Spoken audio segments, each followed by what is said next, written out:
So, Nicola, thanks for joining us today on the Only Connect podcast. Thank you for having me. We've known one another for a few years now.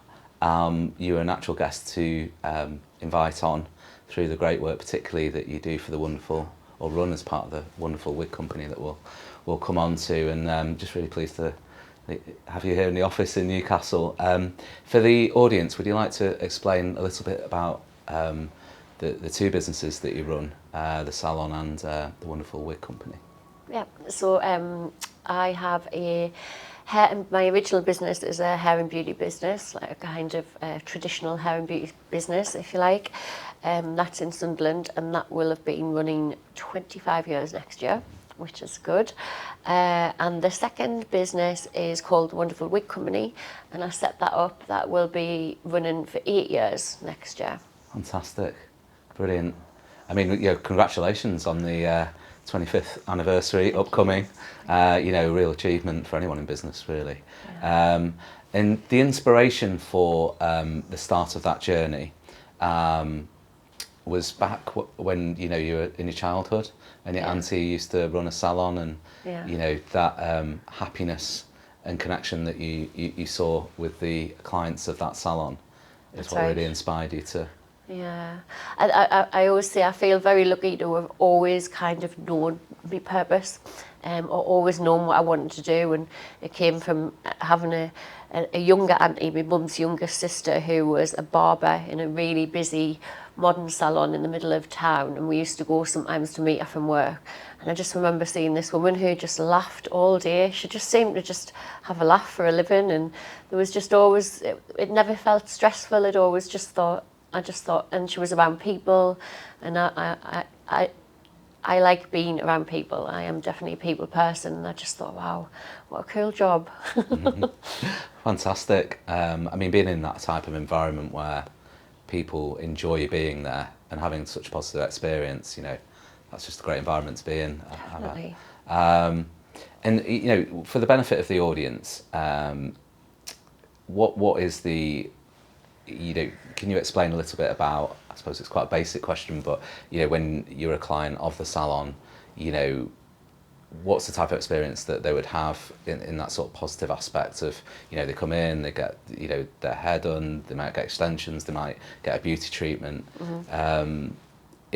It's that sort of positive connection that you would have with them, they'd have with the experience, and that sort of positive environment in what often is, a challenging world that we live in, is a good I think thing. I heard somebody say a year or two ago, and I pinched it, and you get to, as a hairdresser, you get to be the best part of somebody's day. You get to be the very best part of most people's day. Like, if you ask a woman, she's been for her hair done that day, like, what was the best thing that happened to you today? They'll say, oh, I got my hair cut. So it's a privileged position to be in, that you get to be part of that day. Some people have saved for months to come, and it's a real treat.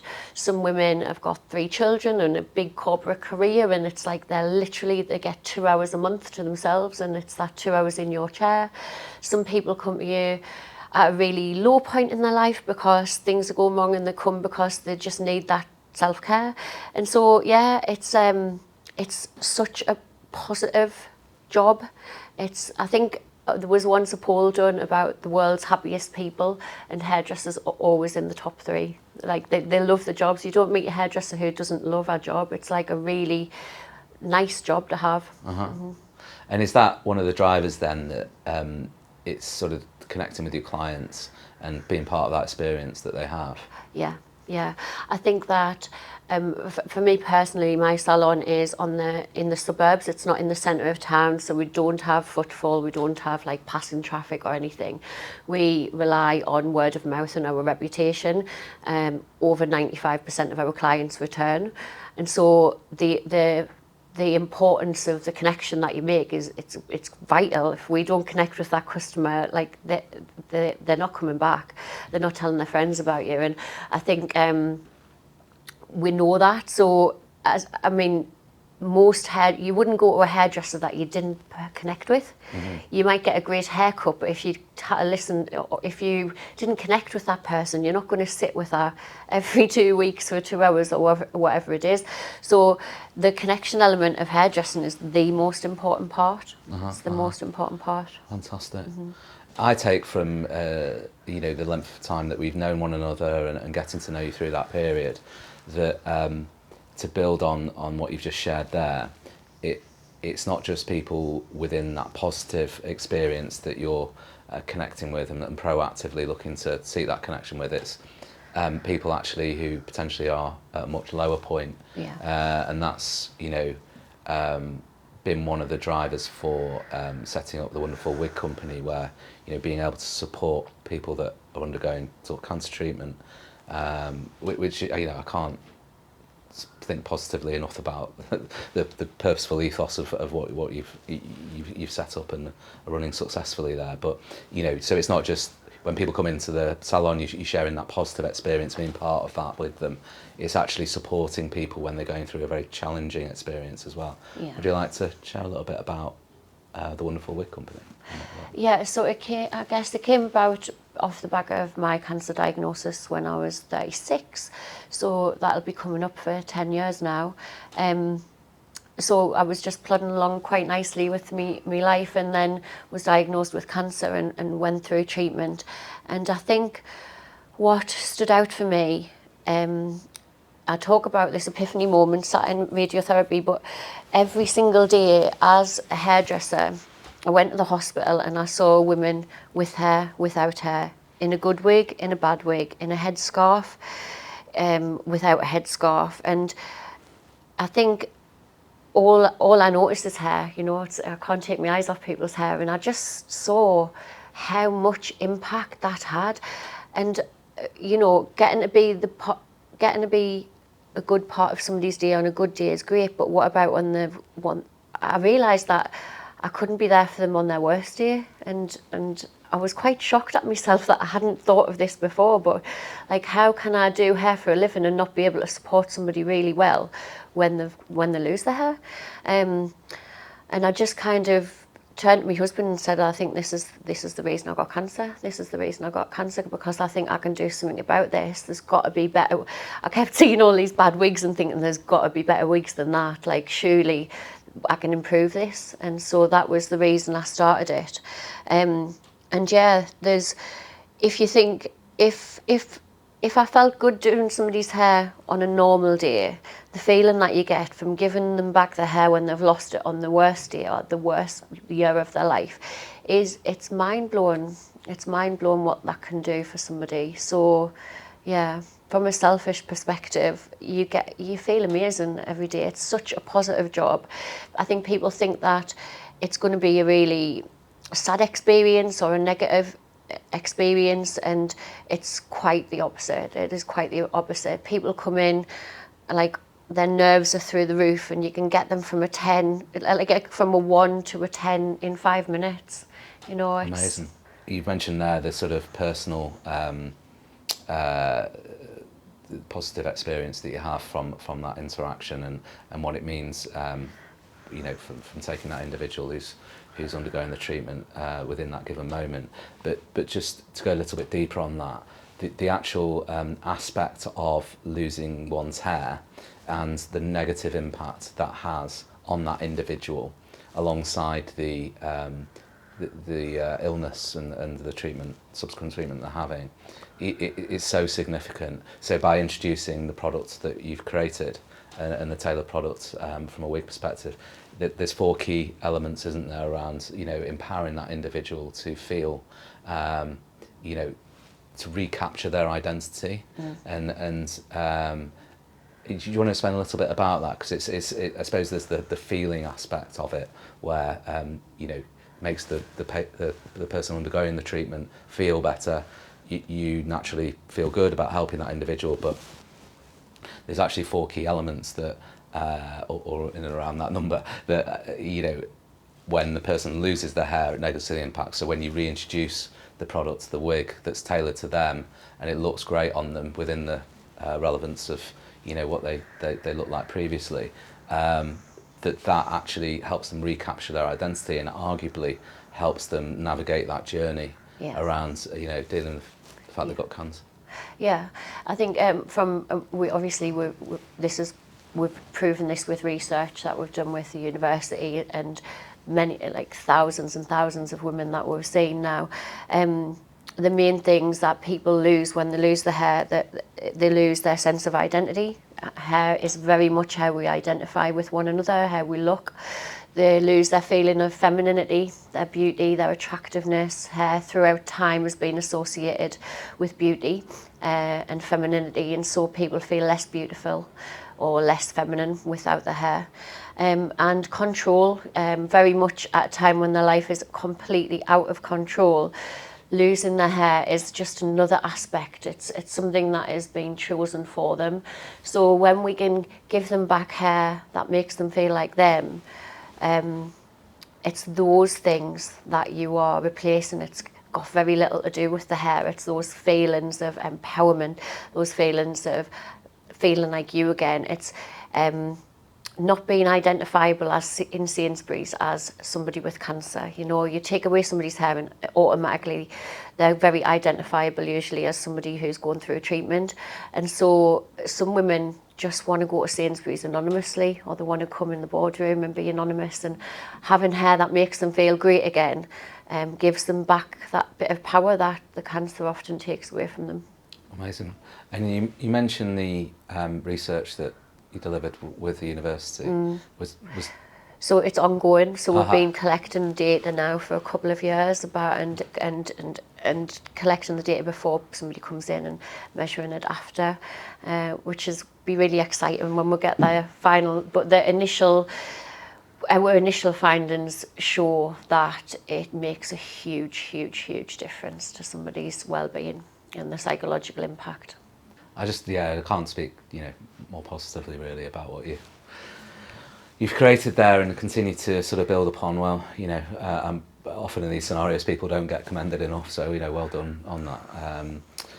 And to build on, you know, the Wonderful Wig Company and what you've created, and all the research and everything that's going into it.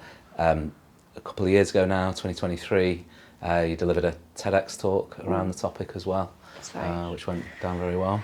Yes, it was the editor's pick. I was very proud of that. I did a TED talk on how to stop minimising the effect of hair loss on a person, because I saw this every single day in the work that we were delivering. Many people going, it's only your hair, it's just hair. Which it's absolutely not just hair. It's the number one thing that women worry about with chemotherapy. It's normally the second question that people ask in the doctor's room. It's normally, am I going to die? Am I going to lose my hair? It's very, very important to somebody. And so I wanted to use my voice I felt like my mission was bigger. So I wanted to be able to help every local woman with hair loss. And once we'd nailed that, really, I wanted to think, right, well, how can I make the message bigger? How can we get that message out there? So then trying to use my voice to elevate that message to a wider audience about the impact, so that if, you know, somebody in Brazil's wife's losing their hair, they don't say it's only your hair, it doesn't matter. It does matter to her right then. And so, yeah, I delivered the TED talk to try and spread that message a bit wider. And since then, you've also co-wrote a book. About the topic as well. Yeah. And that's who's participated within the writing of the book. Yeah. Yeah. So I felt like I certainly didn't want. I wanted to write a book that would help people in a situation with cancer who didn't have anybody, because I do, for every person that I see who comes into one of the shops with a best friend or an auntie or a family member or a husband with all of that support, I also see an older lady who has nobody, and she doesn't just have anybody not through the hair loss. That's a small part of it. I was kept thinking, well, who does she go to our cancer appointments with, you know? So I wanted to be able to support that person, and thought, okay, we'll go old school with a book, because you know, anybody can pick up a book. And And then decided, nobody wants to read just about my cancer story for the last few years. That would be a pretty boring book. So how could I make that more community based, and realised that I'd met like hundreds of doctors, nurses, patients, children, charities on my cancer pathway, and so just collaborated to get different perspectives so that anybody who'd been diagnosed with cancer could potentially pick up that book and find a story in that book that they resonated with. Because I think once you don't feel alone with a pathway, it's easier. And some people didn't have anybody, so I wrote that book for that person, really. Fantastic. So you identified as part of that loneliness is a really sort of negative aspect of an individual, a potential scenario for an individual that is having to go through cancer treatment, and feeling that support even just through a book would help on that journey. It felt like, to me, and I think people find this strange when I say it, because I was married, had a family, lots of friends, well connected. It was the loneliest time of my life because I didn't know any other 36-year-old mother with cancer. Everybody I knew with cancer was older or grandparents, or I didn't know anybody my age who'd gone through that. So it felt extremely lonely. And the things that mattered to me in that time was not, I talk about, when I was told I had cancer, it wasn't how clever my doctor was at fixing my cancer. I just remember him holding my hand. And the feeling of him holding my hand was what I remembered from that. And I say that to the girls when we're doing our training, like, yes, the hair's important, but nobody will remember the brown bob. They'll remember how you made them feel in the worst hour of their life. And that's what we focus on when we're delivering what we deliver. It's how we make them feel in that moment. That level of I think broadly speaking, the importance of how people feel isn't recognised enough. It is recognised, but in different aspects of life, how you make, there's that phrase, you don't want to misquote, but people never really remember like what you did, but they do remember how it made you feel, type thing. Yeah. So that emotional connection at that given point, where it is arguably potentially going to be the most challenging point of their life, or one of, that's a brilliant takeaway, that in every aspect of life, but particularly those more challenging periods, how you make someone feel through emotional connection, if there's you're interacting with someone, is so important. Wow, so there's lots you've delivered even just in the recent years with the TEDx talk, the book, continuing to support at that level. What's next? What are you planning on next? Or well, this year has been a slow year for me, deliberately, because it's been a bit wild. It has been a little bit wild, and I think just remembering, to try and keep remembering why I started this, because when I step away from that, two things happen. The business does worse, and it does have to be a commercially viable business to stay in all of the NHS work that we do. The business does better, and I become unhappy. And I think a couple of times I've tried that. Once I was running the hairdressing business, started the wig business, and that just snowballed. It got so big so quickly. It was a very big business before I knew it. And I decided that it meant this work was more important, so that I would step away from being a hairdresser and I would just concentrate on building this big wig business, And I ended up putting down my scissors, and the connection and the community aspect of the people aspect, the creative aspect, and I ended up writing tenders behind a computer for a living, and I was so desperately unhappy. So then I decided that no matter what it meant for the wig business, I had to be a creative. I had to go back to cutting hair. I had to go back to seeing people and being with people. And I did that, and that worked out perfectly. So I have a nice balance now. I do 2 days hair and I do 3 days in the wig business. And the same happened the last couple of years. So again, I kind of wanted to push it for the wrong reasons. So I just was trying to build a bigger business with that, and took my eye off actually what that meant.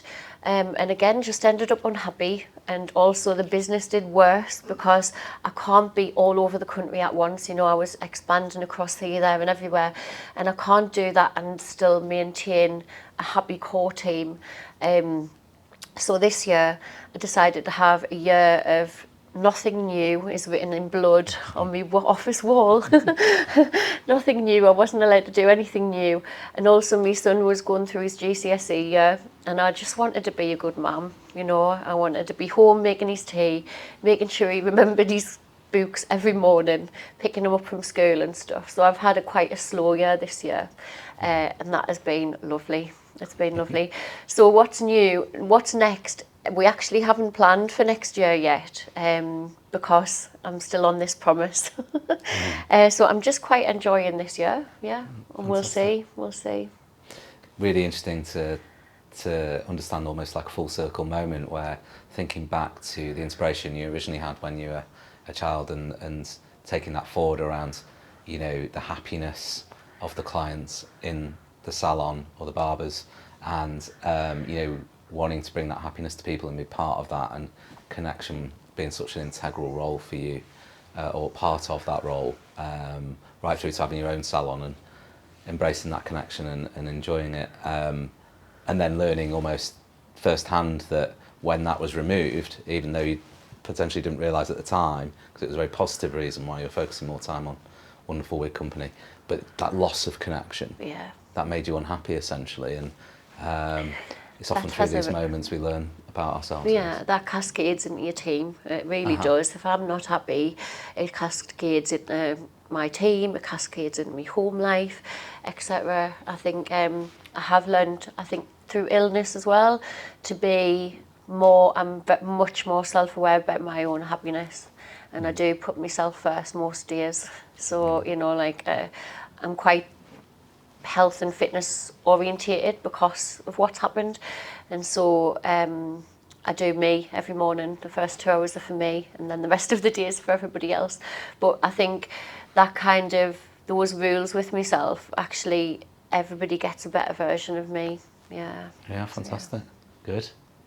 Well, it sounds like, yeah, a really positive journey to have gone on, and you know, having that self-aware and self-understanding is really positive. Wanted to touch on the podcast. Okay. We just released the first episode. There's more to come potentially in terms of your podcast. Yeah. Do you want to share a little bit about that? Yeah, so the podcast's called Hair Boss, Not Hair Loss. And it's just all around supporting anybody with hair loss, predominantly women and children, because we do focus on medical hair loss. So predominantly women and children with any type of hair loss can tune in and find an episode that's relevant to what they're feeling in that moment. So we're interviewing patients, we're interviewing clients, we're interviewing, there's some doctors on there, there's some charities that people can touch into. So yeah, it's for anybody experiencing hair loss. What we find is a lot of women, like picking up the phone is the most difficult thing to do. People will sit on hair loss for years and not be unhappy with the hair and not know where to turn. So hopefully this might be a little interim step where they can sort of go to the podcast, get some information, and then feel safe to pick up the phone. Amazing. Well, as well as following Only Connect, I think the audience should definitely check out that podcast too. Super positive. You know, I think that brings us to a close pretty much. You know, thanks so much, Nicola. And as I said, really inspiring session. Just love all the work you're doing. So thank you so much. Thank you for having us. Thank you.